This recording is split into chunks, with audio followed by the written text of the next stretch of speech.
We've been gone for almost 2 weeks from the homestead, and as we come back, I'm going to be showing you the biggest garden fail that we've had probably to date, the surprising result of wood chips in the garden for 5 years, and our very first harvest from this year's garden for a year's worth of food.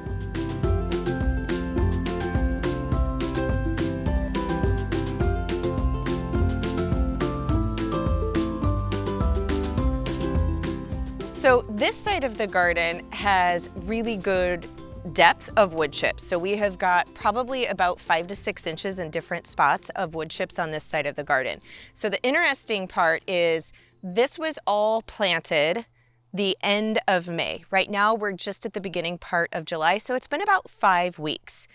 And once we planted, I have not came back through and weeded anything in this section of the garden, which is evident here because you can see I have a few thistles. This was at where the wood chips had gotten pulled back a little bit more. They're not as heavy. And so you can see I've got a little bit of weeds here. This is actually calendula, which I'm just going to let it go ahead and grow. But we've got some thistles. I do have a little bit of clover coming up, some purslane here, which is actually a wonderful edible and medicinal quote unquote weed. So I let the purslane just grow and do its thing. Now, it's such a battle with clover. So this is the white and purple clover, and it's a perennial, and clover does help fix nitrogen back into the soil. So it can be a great soil builder. However, it's a perennial here, and I have tried leaving it in the garden almost as a companion planting to help build up the soil. However, what happens is once it gets established, just with our weather patterns here, it tends to mat and it totally takes over an area. And so even though it's helping to build the soil, it gets to be such a heavy mat of the clover that it chokes out anything, and it's a perennial. So it ends up choking out the plants in that area. So now I pull it up out of the garden and I don't let the clover go. I did test it for a couple of years and it just got to be completely unmanageable. However, this is going on 5 weeks of I haven't touched it, not weeding, and the plants are doing really well.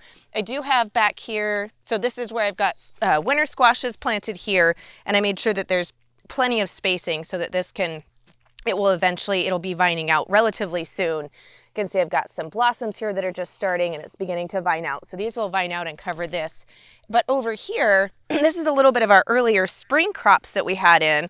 And so this is beets that is overwintered. And beets are a biennial. So on the second year, which is what the plant's doing, they were planted in the fall, so it's considering it its second year, and it's sent out all of these shoots. And these are little tiny flowers that once fully matured and dried, these will be our beet seeds.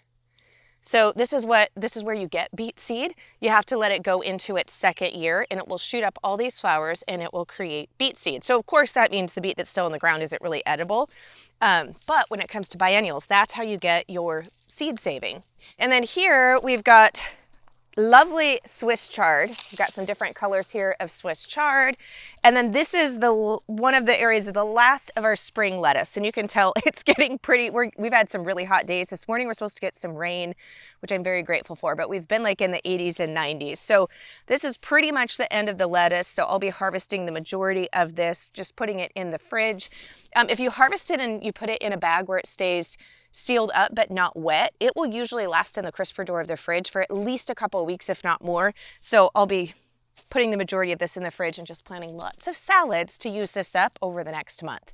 And again, calendula is one of my favorites. This is one of the most versatile herbs. It's a great pollinator in the garden. It's a great companion plant. And so I just let this self-seed all over the garden.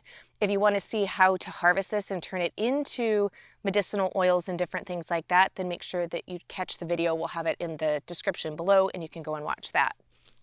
Now, here's where we still have a good amount of the wood chips. It does not eliminate moles. As you can see, I've got little bits of different mole hills here. I was going to plant something here, which I will probably end up putting some fall garden starts in these areas, being the mole has already exposed the soil for me and just taking advantage of that. Now, here's my first section of onions. Now, I have to say one of the drawbacks to doing the deep wood chip mulch is you do have to plant your plants still in soil. You can't just plant them on the top surface of the wood chips. They need to be in the dirt. So when I was planting these onion sets, I had to take a shovel and dig out until I could hit soil on all of these. And again, you can see there's just like some differences. This was where a mole had put some dirt up for me. So these are higher up where those are lower down. And so it was a lot more time consuming to plant these onions because it wasn't just, you know, plopping them in the dirt. I had to physically shovel out the wood chips. And I gotta be honest, by the end of this row, I was a little tired of the wood chips. It took like twice as long to plant as normal. Wasn't super happy. However, I've not weeded these onions once at all. And you can see there's just a little bit here. And the onions were actually planted the first part of May. So that's going on almost 3 months. There's a few tiny little weeds, and this is more just because the mole, there's some dirt that's closer to the surface, has brought up, but I haven't had to weed this section not even one time. So that part I'm really excited about. Now, as we come over here, this is where I've got, again, the end of the early spring garden lettuce. This is getting close to bolting, so I need to pull this, harvest what I can. The rest of this will probably just end up going to the chickens. Oh, and I do have, the morning glory. This is the bane of my existence. It's actually bindweed. It's not technically morning glory. People call it morning glory because the flower resembles morning glory. This is actually bindweed. It's incredibly invasive, and I hate it as much as I hate buttercups. Those are the two things that I've not found any saving grace as far as weeds go in our area of gardening. So now that I have my tirade over, and I will be putting this in the burn pile, I've got here some of our broccoli. I'm fingers crossed. I'm going to let these go to let these heads get a little bit bigger. We have flirted with days that have almost made them bolt. They haven't yet, so I've just been holding off, hoping I can get them to be a little bit larger harvest size before it's too hot and I'm just going to have to harvest them. So we're going to let those go. These, however, these are interesting. So cabbage moths, which lay eggs and eat on more than just cabbage, all the brassicas, including the cauliflower, broccoli, etc. But they're supposed to be quite territorial. So these are decoys. And so I've put these all throughout this row, and I will show you the other method that I use. And I'm kind of testing both of them. So I put these down this spring, and it's been very interesting. You can see a few little spots where I've got a little bit of bug damage to the leaves, but overall fairly minimal. And so I put these little decoys all the way out, and here is the rest of the cabbage, and you can see throughout this row where I've got these. And so this one has a lot more, which is interesting because it's really close to this little decoy, but there's quite a bit of leaf damage, especially on the outer part of this one. But then like over here, this one has hardly any. So it's really interesting. So I'm just kind of testing them out. So far, pretty satisfied with them. The bug damage, I mean, there's a little bit, but it's not impacted the plant, or I'm still going to get a good harvest. And I haven't had to do anything other than plop these babies in the ground when I first put the plants in. So I'm considering it a win. It didn't eliminate them all the way, but it definitely did reduce. When you're putting in your early spring vegetables, I don't have the ability for any of the blossoms to be on the plants that help to repel the cabbage moth, especially I'll show you in the other section, nasturtiums. So I wanted something that would immediately help to repel them while the companion plants were getting mature enough to actually have the blossoms to help. So early spring gardening, the companion plants, the flowers just aren't there yet, but I think these are a success. I'm going to use them again next year. And I'm pretty happy with them. If you're curious about these, I just ordered them online, and I will share the link where I got them. We'll have all of those resources in the blog post that goes with this video or in the video description beneath. Now, this section behind me, this is the area that did not get heavily wood chipped. And you can tell it is a jungle of weeds. So this was the point where this was the one area that we didn't heavily wood chip, and I was very tired of digging through the wood chips when I planted, this is my second section of onions. And so I made the decision to just plant the onions, and then I'm like, well, we'll wood chip later after the onions are coming up. So the planting went really, really fast. However, I have weeded this every week and a half to every 2 weeks, and there is still a mammoth carpet of weeds behind me. I started to weed again here where I pulled them up and was just letting the weeds mulch down. It's somewhat effective, but not really. I've done this every 2 weeks, then I just end up having to pull the weeds again. So the heavy mulching definitely takes more work on the planting side, but then once it's planted, you're good to go. I don't have to hardly do any weeding. So after this summer, once we hit the fall, after the harvest of all of these, and I can get the weeds in their dormant state, I'm definitely going to be putting down the thick wood chips on this section of the garden too, because, I mean, just look at this jungle. Now, thankfully, the onions don't seem to be too impacted by it. Like they're doing fairly well. And I let the purslane in this area just kind of take over as a little bit of a carpet to help keep the larger weeds from trying to grow in this area and to keep the soil covered, which is working marginally well where there is the purslane. You see a lot of purslane, but I don't have a lot of the really taller weeds like I do behind me, but it's kind of still a losing battle, and I definitely will be wood chipping this area too. So this is probably my largest fail to date in the garden. And what you see here is not morning glory. This is bindweed when it has become very established and is taking over an area. So it does produce, I mean, they're actually quite pretty. It produces these they're very reminiscent of morning glory, these white blossoms here. So it is pretty. However, what it does is it climbs up the plant and essentially it smothers it and it overtakes the entire area. And unfortunately, it's not spread just by the flowers creating a seed head. Any part of the root, I mean, minuscule, like itty bitty tiny, any part of the root that's in the ground will just grow. And it doesn't care what temperature it is, like it comes back. Unfortunately, it's very, very prevalent. It has great growing skills. It's just not on something that's not productive to food. Let me put it that way. So this area has been our raspberry patch. This was the first raspberry patch that we put in when we moved on to this property in 2006. It was the summer of 2006, so 19 years ago. And unfortunately, birds will pick up, they'll like be bindweed, it'll be carried by the wind or sometimes in bird poop, whatever. And so we got some in this patch. So I've been battling it for probably about 6-ish years. And so at first you just kept pulling it, but it has multiplied. And at this point you can see it's just completely choking out the raspberries. I have tried multiple layers of cardboard, like 4 layers deep with heavy layers of mulch, like all of the things. And it just keeps coming back. None of that has worked, unfortunately for us, for long term. So it's spread out over here. It's taking over all of the asparagus plants. So these are the asparagus, which this time of year I'm just letting these fern out to feed back. And it's just gotten to the point where I don't want it to continue to spread and infect the rows of the blueberries over there, my other rows of raspberries, which is right now are not affected, or get over into the main garden area. So we've decided after these raspberries, which they're almost at the end of the season here, after the raspberries are done, we're just going to harvest what we can off of this year's plants. And then this, we're just going to have to rip out. I actually did try because these are really great raspberry plants. This makes me very sad. We did try digging up some of the raspberry plants, and we thought that we had the roots rinsed really well, that there wasn't any morning glory being transported. And we put these down at the farm stay for a raspberry patch at the farm stay.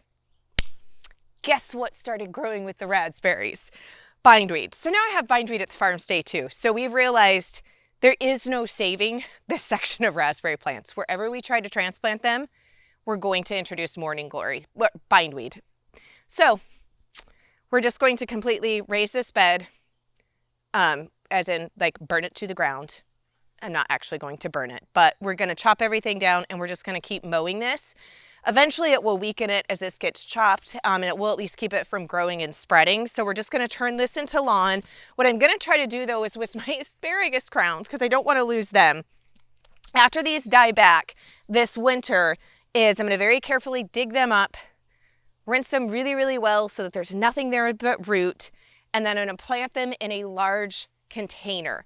That way, if I do transplant any of the bindweed, it's contained into a container. And at that point, I'll either just try to stay on top of it so that it's not suffocating the plants and they still grow, and if it's in a container, or giving up and just having to get all new crowns and do it in a different area. But I just can't sacrifice all of my asparagus plants with the raspberries, so I'm going to try doing that, and then this will just become lawn, and we'll just keep mowing on it, and hopefully that will help mitigate it. But it's kind of painful to pull out these perennials, but I'm not willing to use any type of, Roundup or anything like that. This is all food production, so that is what's happening with this. And I don't know, it's a learning experience, but it kind of feels like a fail at the same time. So this section is kind of a hodgepodge, but this is our first big harvest of the early spring cabbage. Now, this is when I was talking about using nasturtiums. So orange nasturtiums, which technically these are the orange ones, these are a little bit more red. These are a great companion plant for anything in the brassica family because they do help to repel the cabbage moth. And as we hit summertime, nasturtiums will bloom really easy. One of the great things nasturtiums, just like calendula, is these will self-seed. So they are an annual, but they produce a lot of seeds. And so where you've planted them once, if you let the flowers go to seed, they usually will just come back in that area. Speaking of things coming back, hello potatoes. I have not planted seed potatoes in probably going on 3 years now, because if you leave a little bit in the ground when you're harvesting them, they will come back. So we have got 2 different beds of potatoes that I don't ever have to plant, and they have continued to produce really, really well. Now, of course, letting potatoes grow in the same soil, if you get blight, that can become an issue. But we have not had that happen yet. So I am just letting this lovely experiment go, and then I don't have to plant potatoes. I can just go and harvest them, and they come back every year. Now, the other method that I used with these is you've got row covers here. So the row covers are to help the moth that lays the cabbage moths. Obviously, when it's flying, it's not gonna be able to get on here because of this row cover. However, it's really hard to cover an entire garden, so I did it just on these. These were my very first cabbage plants that we planted. They were really early spring ones. So these cabbage plants actually were from Azure Standard, who is a sponsor of today's video. They have lots of grocery options for things you're not growing yourself, but they also, in the spring and early summer, have garden starts. And so these were cabbage that I first put in. Oh, look at you, lovely. You were hiding under there, which is great. It's actually helped it from getting sun scald. So that is to help with pest protection. It provides like a little bit of shade, but you can still see I've got a little bit of scald here. We had some days that were up in the 90s, but these heads are gorgeous and ready to harvest. Oh, look at that. Perfect. We are supposed to get really hot again, so I'm going to go ahead and harvest these ones that are larger just so that they don't bolt. The ones that are a little bit smaller, I'm going to let those go a little bit longer. But definitely check out Azure Standard, and if you are a first-time customer, you can use coupon code Melissa15 and you'll get 15% off your first order of $100 or more. Oh, look at that. Perfect. Which I'm out of curtido, so this will be going in the house, and I'll be putting into curtido, which is a Spanish sauerkraut. It's delicious. And then I'm going to cover these back up. That's one of the nice things about these little accordion rows, is they're super easy to take on and off. And I can feel, I think the rain is going to start soon, so normally I would cut off the rest of those leaves, give those to the cows or the chickens, but they will be fine. I'm trying to beat the rain, and we still have to harvest all of the garlic. So now is time for garlic harvest, and ideally you want to harvest your garlic after a dry spell. So this is soft net garlic. So when soft net garlic is ready to harvest, when about 80 to 90% of the plants have fallen over. So you can see all of these have just naturally fallen over. There's a few of them that are still a bit upright, but this is how you know that they're ready to harvest. The other way, of course, is sometimes you have to be careful if your soil is compact. If you pull too hard, you'll just pull this off, and we want to keep this because I will be braiding these. So kind of test and see how well those roots are holding. And then I just reach in with my fingers and help pull from the bulb. Oh, look at that. So you can see a little bit of compact soil there, but the soil's actually still pretty moist, even though we haven't had rainfall in almost 2 weeks, and I haven't watered this section. So you don't want to water this section, and you want to harvest while it's been in a dry period, because we need to cure these for long-term storage. So obviously if it's wet, it's going to take them longer. So this one's great. I'm going to go ahead and just start to put these in here before we transfer them to the racks to continue curing for a couple more weeks. Hey, could you go on? Star of the show. Hey, could you leave? Thanks. I've been a bit overzealous in years past and have actually just pulled the stalk off and left the bulb in the ground, and then I didn't have anything to braid with, and I was quite mad. So the majority of this garlic is in Chilean red, which is a soft neck storage garlic variety. And these, once they're cured and dried and I have them in the braids, I still have a little bit of a braid left from last year because we raised enough to take us through the entire year. And they store phenomenally well. So soft neck garlic has the longest storage life and will last for, we've had it go for actually over a year, because they usually harvest in July, about mid-July, anywhere from July 4th to about July 15th, depending on the year. And then you don't plant garlic, at least here. So I am zone 6B/7A. When they changed the gardening zones, we went from 7 to a 6, which really has no implication on your annual vegetable garden, because that's all around your average first and last frost dates. However, it does tell you what your average lowest winter temperature is. That's what your gardening zone is, which is needed for perennials. So here, I usually am planting garlic about the 1st to mid of October. And then we're harvesting, like I said, beginning mid-July. But I will save the biggest bulbs. So right now that's this one. I'll save the biggest bulbs and replant those cloves. And we don't plant until October, but they do last that long. So technically the garlic will last, if cured and stored properly, for about 18 months. Now, sometimes you'll have some that will start to sprout in storage, so you definitely want to keep an eye on them. But that way, I rarely have to purchase garlic to plant seed garlic. So here is where I was talking about, you see how this clover, this was actually lawn that we turned into a garden bed just a couple of years ago. So we're still working on that. And this one, we didn't mulch quite as heavy, and we mulched late this spring. So some of this just had an opportunity to grow. Got a weed here, got some of the white clover, and of course some thistles. But this is where I said the clover, even though it does help to fix nitrogen into the soil, it tends to mat. And so just pulling that back to get to the garlic bulb is a little bit tougher. So what we'll probably do is this fall is I will put a covering really thick on top of this to kill back these perennials. And then we'll mulch really heavy in the winter months. We just did it too late. But this is enough garlic. We grow enough to take us through the year and have for, oh gosh, decade, probably about close to 15 years now. And we grow about 100, give or take, about 100 bulbs. So that's approximately like a little less than 2 bulbs a week on average. And that tends to be just right for our family size. Oh, Panty. Are you going to help Mr. Garlic? Are you going to be helping Mr. Garlic? Are you a garden kitty?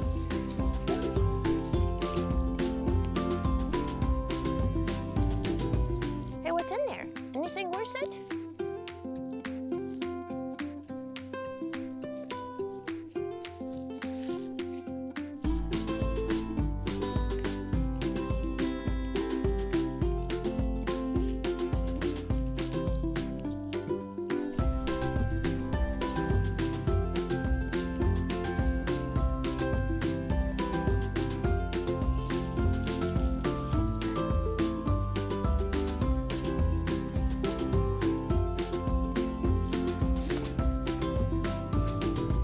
So this is just the first 2 rows, and as you can see, this tote is really full.